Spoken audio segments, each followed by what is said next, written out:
Goeiemôre, Dok Matt wat praat. Ek skakel die TV aan en daar word vir my gesê, die program se naam is Diepe Water. En onmiddellik dink ek aan iemand wat op 'n stadium vir my gesê het, hy's in diep water, hy het nood, hy het 'n probleem. Hy sê en hierdie diep water is besig om oor hom te spoel. Hierdie diep water is besig om hom te verswelg en nou kan hy nie meer nie. Diepe water. En die golwe slaan oor hom. Hy weet nie herwaarts of derwaarts nie.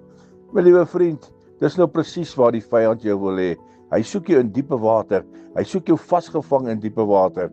Maar nou kan ek vanoggend vir u sê, daar is 'n reddingsboei en dit is Jesus.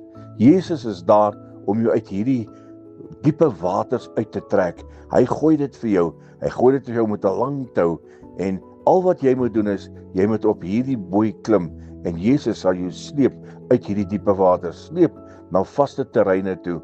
Moenie dat die vyand jou laat vassit heeltyd in diepe water nie, maar vertrou eerder die koning van konings. Praat met hom, sê vir hom wat jou probleme en behoeftes is. Moenie dat die golwe oor jou slaan nie, maar maak eerder seker dat jy uit hierdie diepe water uitkom. Herlewingsgroete.